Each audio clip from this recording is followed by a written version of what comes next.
হাসিনা গণহত্যার পরে বাংলাদেশে আওয়ামী লীগ রাজনীতি করতে পারবে না। আওয়ামী লীগকে নিষিদ্ধ করতে হবে। জন্য যে গণঅভ্যুত্থান, এই গণঅভ্যুত্থানে মাদ্রাসার ছাত্রদের যে অবদান সেটি আমরা দেখেছি।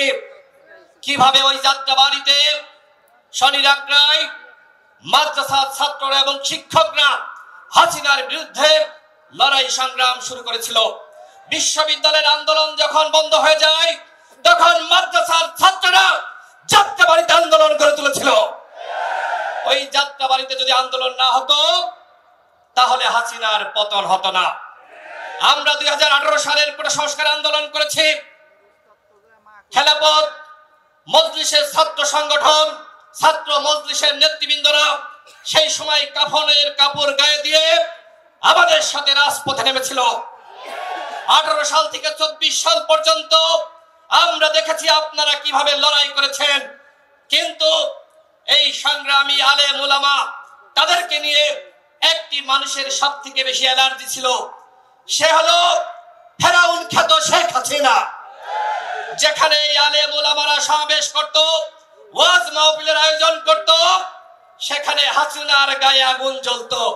হাসিনা কোনোভাবেই এই আলেম উলামা এবং মাদ্রাসার শিক্ষার্থীদেরকে সহ্য করতে পারেনি।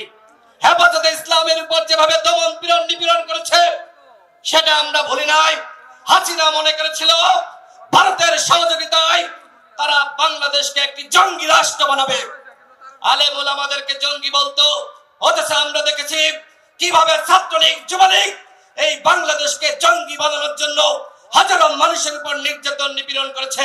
আজকে ছাত্রলীগকে জঙ্গি সংগঠন হিসেবে নিষিদ্ধ করা হয়েছে সন্ত্রাস বিরোধী আইনে। আমরা এই সরকারের কাছে দাবি রাখতে চাই, এবং এখানে রাজনৈতিক নেতৃবৃন্দ আছে, কেউ এখনো পর্যন্ত আওয়ামী লীগের নিষিদ্ধের ব্যাপারে স্পষ্টভাবে বক্তব্য রাখছে না। স্পষ্টভাবে বলতে চাই, গণহত্যার পরে বাংলাদেশে আওয়ামী লীগ রাজনীতি করতে পারবে না।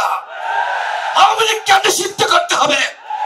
আজকে আমরা লক্ষ্য করছি জাতীয় ঐক্য এবং সংহতি সেই 5 আগস্টের পরে ভেঙে পড়েছে। আজকে রাজনৈতিক নেতৃবৃন্দরা, আজকে অন্যান্য স্টেক হোল্ডাররা আমরা নানান ধরনের বক্তব্য দিচ্ছি। আমরা খেলাফত মজলিসকে ধন্যবাদ জানাতে চাই যে তারা একটি স্লোগান সামনে এনেছে, বিভেদ নাই ঐক্য, এটি মোদের লক্ষ্য। একটি কল্যাণ রাষ্ট্র খেলাফত মজলিস সহ আমরা সকলে মিলে গঠন করতে চাই। সরকারের কাছে প্রশ্ন রাখতে চাই, কেন এই ঐক্য ভেঙে গেল? এই ঐক্য যেমনি ভাবে আপনারা তৈরি করেছিলেন ঠিক ভেঙে যাওয়ার দায়ও আপনাদের নিতে হবে। সকলকে জাতীয় ঐক্য গঠন করার আহ্বান জানিয়ে, এবং আগামীতে একটি নির্বাচন হবে, সেই নির্বাচনের রোড ম্যাপ এই সরকারকে অবশ্যই দ্রুত সময়ের মধ্যে ঘোষণা করতে হবে। তাহলে কিন্তু ঐক্য আবারও ফিরে আসবে।